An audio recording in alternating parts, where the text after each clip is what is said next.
Bonjour à toutes et à tous, c'est Frédéric Fievé de Fievé Accompagnement. Je suis très heureux de vous retrouver aujourd'hui pour cette nouvelle vidéo motivationnelle. Je vais vous parler du pouvoir de l'imagination. Pouvoir infini et en même temps négligé. Voilà, alors le premier point, qu'est-ce que l'imagination ? L'imagination, c'est un pouvoir infini qui relève de l'image, des images que nous avons dans notre cerveau. L'imagination a sa propre temporalité, a sa propre spatialité et sa propre matérialisation.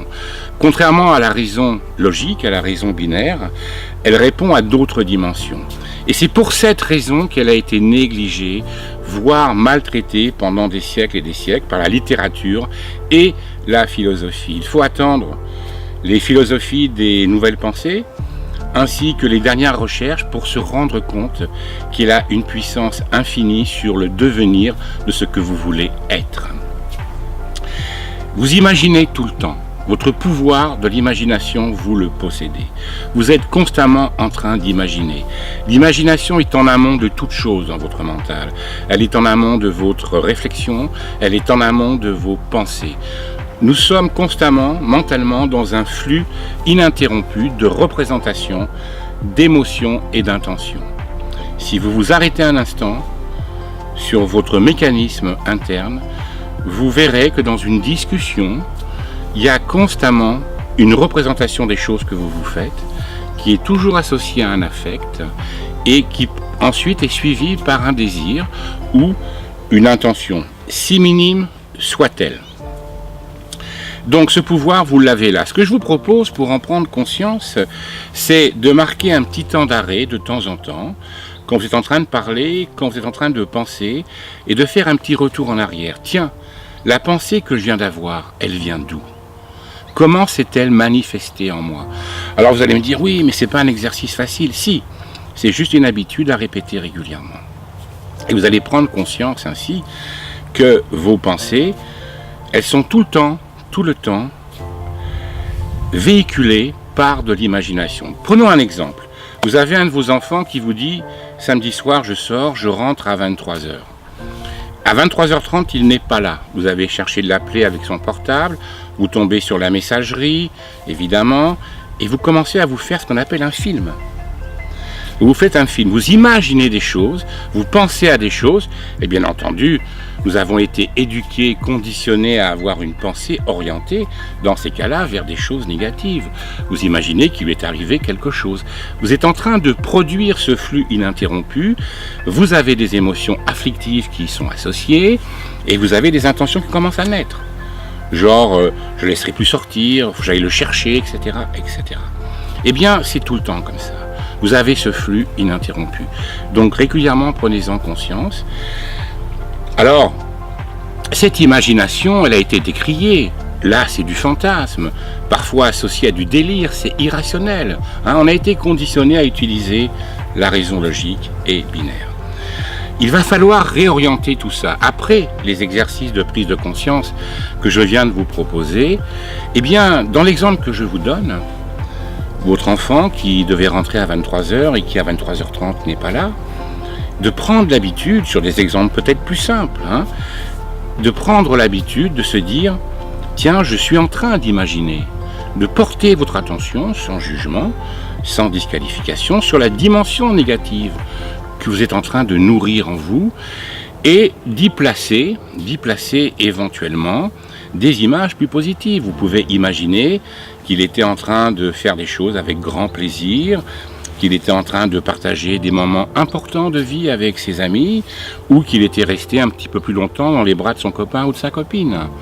Donc prenez l'habitude progressivement de réorienter votre imagination, de ne plus laisser votre imagination en pilotage automatique. Notre imagination, on le verra dans une autre vidéo, est en pilotage automatique car nous avons été éduqués à ça dans notre développement de l'enfance. Un exemple, les enfants sont constamment en train d'imaginer. Les enfants sont constamment dans le présent jusqu'à l'âge de 7 ans. Un enfant, il crée son monde. Avec un bout de papier et du cadeau, il va créer son monde imaginaire. Et ensuite, à l'âge de 7 ans environ, on réoriente ses fonctions cérébrales, son mental, vers de la logique. Après la conscientisation, je vous ai dit, il faut réorienter, et après la réorientation, il va falloir apprendre à se servir de cette imagination.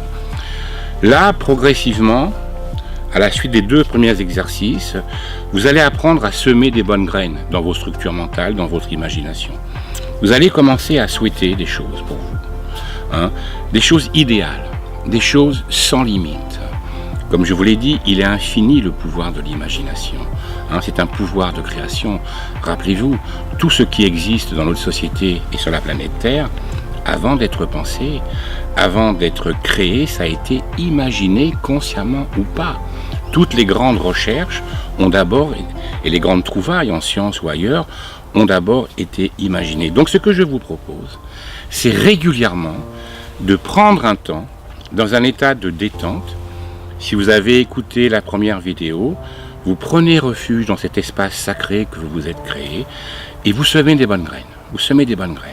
Vous semez des bonnes graines en vous, des souhaits idéaux, encore une fois, sans limite. Là, vous allez rencontrer, de façon plus ou moins conséquente, un conflit. Le conflit entre votre désir de réorienter, de maîtriser votre imagination et les conditionnements qui vont vous dire « mais non, tu rêves, c'est pas la réalité, etc. etc. Tu pourras pas le faire. » Là, ce sont les conditionnements socio-éducatifs de votre moi qui vont venir percuter, empêcher la nouvelle personne qui veut naître. Eh bien, ce conflit, on le regarde avec bienveillance. Ce conflit, on ne lutte pas contre, on laisse les choses et on continue à semer des bonnes graines. On ne s'accroche pas à cette tension de l'ego qui va venir empêcher le développement de votre structure de l'imagination. À partir de ce moment-là, vous allez pouvoir remettre en route, après les répétitions de ces exercices, la dimension créatrice de l'imagination. Parce que l'imagination crée. Je vous ai dit, elle a sa propre matérialisation et pour cela, il faut à vos aspirations les plus profondes, à vos souhaits les plus profondes, créer une autoroute. Nous avons tous au fond de nous des aspirations profondes de bien-être, de mieux-être, d'amour, de joie et de paix. Comme dit le psychosociologue Abraham Maslow, ce sont des métavitamines dont nous avons au plus profond de nous besoin. Eh bien, ces métavitamines, ces hautes valeurs, ont besoin d'un guidage, ont besoin d'une autoroute pour pouvoir se matérialiser. Et l'imagination en est une. Donc, prenez l'habitude de conscientiser, de semer les bonnes graines, et vous allez créer une autoroute pour vos aspirations les plus profondes. Je vais conclure en vous disant que si vous vous entraînez régulièrement, vous allez pouvoir reconstruire ce que vous souhaitez être. Vous allez pouvoir vous rapprocher de vos souhaits les plus profonds. Mais encore une fois, c'est une répétition. Rappelez-vous, nous avons été éduqués à son contraire. Les conditionnements sont importants. Donc il faut vous reconditionner. Voilà, je vous souhaite de mettre à l'ouvrage les quelques petits exercices. Et surtout, rappelez-vous, soyez libre d'actionner votre vie.